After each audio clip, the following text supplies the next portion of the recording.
കിളിക്കൂട് സീരിയലിലേക്ക് എല്ലാവർക്കും സ്വാഗതം. ഈ ചാനൽ ഇഷ്ടപ്പെട്ടാൽ ലൈക്ക് ചെയ്യുക, സബ്സ്ക്രൈബ് ചെയ്യുക. നിധിയാണെങ്കിൽ ഒരു ജോലിക്ക് വേണ്ടി അന്വേഷിച്ചുകൊണ്ട് നടക്കുകയാണ്. അത് സുധീഷിൻ്റെ അടുത്തും സുഭാഷിൻ്റെ അടുത്തും പറഞ്ഞിട്ടുണ്ട്.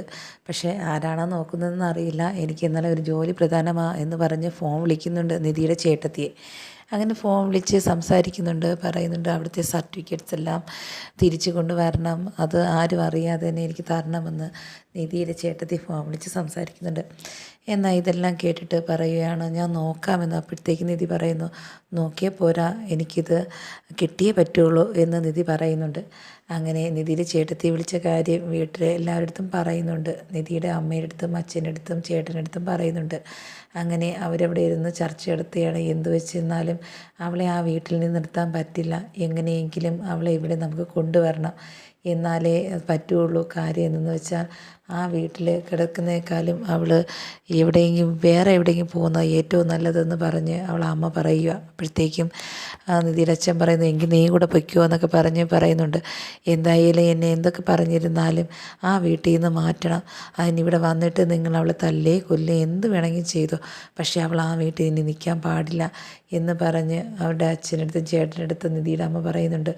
ഇത് കേട്ടിട്ട് അവർ ആലോചിച്ചുകൊണ്ട് നിൽക്കുകയാണ് എന്ത് ചെയ്യണമെന്നറിയാതെ. എന്തായാലും അവളെ ഈ വീട്ടിൽ വന്ന് കിട്ടിയ ഞാൻ ഏറ്റു, അവളെ ഞാൻ തിരിച്ച് വിടില്ല എന്നൊരു ഉറപ്പോടെ കൂടെയാണ് നിധിയുടെ അച്ഛൻ അവളെ ഈ വീട്ടിൽ കൊണ്ടുവരാൻ എങ്ങനെയും വരുത്തുക എന്നൊരു ഉദ്ദേശം മാത്രമേ ഉള്ളൂ എന്ന് മാത്രമേ അമ്മയും ചിന്തിക്കുന്നുള്ളൂ.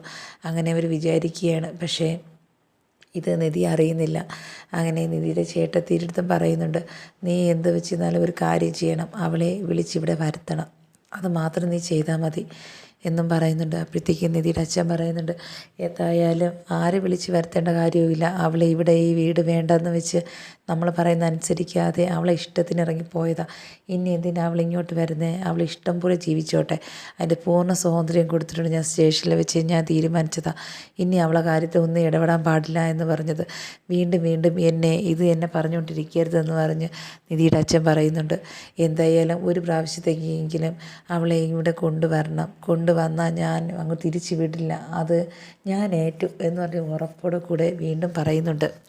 എന്നാലും അവർ ആലോചിച്ച് നിന്നിട്ട് പറയുകയാണ് എന്നാൽ അങ്ങനെ ആവട്ടെ എന്ന് നിധിയുടെ അച്ഛനും പറയുന്നുണ്ട്. ചേട്ടനും മിണ്ടാതെ നിൽക്കുന്നുണ്ട്. അങ്ങനെ നിധിയുടെ ചേട്ടത്തിയെടുത്ത് പറയുന്നുണ്ട് എന്ത് വെച്ചിരുന്നാലും ഇവിടെ വീട്ടിൽ വരാൻ വേണ്ടി പറയണം, വന്നു കഴിഞ്ഞാലുള്ള കാര്യം ബാക്കിയല്ലേ, അവൾ സർട്ടിഫിക്കറ്റ് കൊടുക്കണോ വേണ്ടതെന്ന് നമ്മളല്ലേ തീരുമാനിക്കുന്നത്, പിന്നെ ആരാ തിരിച്ചു പോകുന്നത്, ഈ വീട്ടിലൊന്ന് വന്ന് കിട്ടിയാൽ മതി, പക്ഷേ ഈ വീട്ടിൽ തന്നെ വിളിച്ച് വരുത്തണം എന്ന് നിധിയുടെ കൂടെ പറയാൻ വേണ്ടി പറയുകയാണ് ചേട്ടത്തിയുടെ അടുത്ത്. അങ്ങനെ അവരെ വിളിക്കാൻ വേണ്ടി നിൽക്കുകയും ചെയ്യുന്നുണ്ട്. വീട്ടിലാണെങ്കിൽ സുഭാഷിൻ്റെ അടുത്ത് പറയുകയാണ് ജോലി നോക്കണമെന്നൊക്കെ പറഞ്ഞിട്ട് അനിയന്മാർ പറയുന്നുണ്ട്. എല്ലാ നുണ മാത്രമേ പറയാൻ അറിയുള്ളൂ. ആ കൊച്ചിൻ്റെ അടുത്ത് പറഞ്ഞു കൊടുത്ത് നുണ പറഞ്ഞ് എല്ലാം വെച്ചിരിക്കുക. പണ്ട് മുതലേ നുണയല്ലേ അറിയാവുള്ളൂ. എന്നിട്ട് ഇപ്പോഴും ഈ ജോലിയുടെ കാര്യം പോലും പറയാതെ വലിയ എൻജിനീയറാണ്, വലിയ ആളാന്ന് പറഞ്ഞ് വെച്ചിരിക്കുന്നു, ഇയാൾക്ക് വല്ല കുഴപ്പമുണ്ടോ എന്ന് പറഞ്ഞ് നിതീഷ് കേൾക്കുന്നുണ്ട്. എന്നിരുന്നാലും ഇതൊന്നും വകവയ്ക്കാതെ സുധീഷ് പറയുന്നുണ്ട് നീ നിൻ്റെ കാര്യം പോയി നോക്കി പൊയ്ക്കോണം, നിനക്ക് ഞാനൊരു പെണ്ണ് കെട്ടിയത് മുതൽ നിനക്ക് അസൂയ തുടങ്ങിയതാണ്, അത് ഒരു പണമുള്ള വീട്ടിലെ കൊച്ചിനെ, നിനക്കത് പറ്റാത്തതിൻ്റെ ഒരു അസൂയായിരിക്കും എന്നൊക്കെ പറയുന്നുണ്ട്. എന്തായാലും നിങ്ങൾ തമ്മിൽ അടി കൂടണ്ട, ഞാൻ എന്തെങ്കിലും ചെയ്യാം എന്ന് പറഞ്ഞ് സുഭാഷ് പോകുന്നുണ്ട്.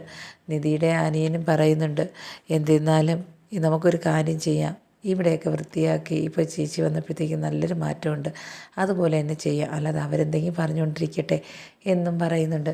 അങ്ങനെ നിധിയാണെങ്കിൽ ആലോചിച്ചിരുന്നിട്ട് പറയുകയാണ് എന്തായാലും സുധീഷേ നമുക്കാണെങ്കിൽ ഒരു ജോലി എനിക്ക് അത്യാവശ്യമാണ്, നീ എന്തു വെച്ചാലും എനിക്കൊരു ജോലി നോക്കണം, അത് സർട്ടിഫിക്കറ്റ് കിട്ടിയാൽ മാത്രമേ പറ്റുള്ളൂ, എനിക്കത് ഞാൻ ചേട്ടത്തിയെ വിളിച്ച് പറഞ്ഞിട്ടുണ്ട്, അത് എന്തെങ്കിലും ഒരു തീരുമാനമാവും ഇങ്ങോട്ട് വിളിച്ച് പറയും എന്നും പറയുന്നുണ്ട്. അപ്പോഴത്തേക്കും സുധീഷ് പറയുന്നുണ്ട് എന്താ വെച്ചാൽ സർട്ടിഫിക്കറ്റ് കിട്ടിയ ശേഷം എൻ്റെ അടുത്ത് പറഞ്ഞാൽ മതി, ഞാനത് നോക്കിക്കോളാം എന്ന് പറഞ്ഞില്ലേ, അതിന് വിഷമിക്കേണ്ട കാര്യമൊന്നുമില്ല ഇയാൾ എന്ന് പറഞ്ഞ് സമാധാനിപ്പിക്കുകയുണ്ട് ചെയ്യുന്നുണ്ട്.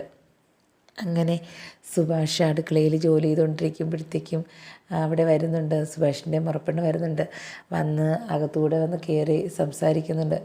അവരാണെങ്കിൽ ഭയങ്കര ഇഷ്ടമാണ്. സുഭാഷിന് ഇഷ്ടമില്ല എങ്കിലും പക്ഷേ സുഭാഷിനെ ആ കൊച്ചിന് ഭയങ്കര ഇഷ്ടമാണ് എന്ന് പറഞ്ഞ് നിധിയുടെ അടുത്ത് പറഞ്ഞു കൊടുക്കുന്നുണ്ട് സുധീഷ്. അപ്പോഴത്തേക്കും അവർ മാറിയെന്ന് പറയുക. കണ്ടോ അടുക്കളയിൽ അവർ തമ്മിൽ പ്രണയസല്ലാപം നടത്തുന്നത് കണ്ടോ, അവർ തമ്മിൽ ഇഷ്ടത്തിലാണ്. പക്ഷേ സുഭാഷ് ഏട്ടനെ ഇങ്ങനെയൊന്നും ആ കൊച്ചിനെ ഇങ്ങനെയൊന്നും കരുതിയിട്ടില്ല. പക്ഷേ ആ കൊച്ചിന് ഇഷ്ടമാണ്.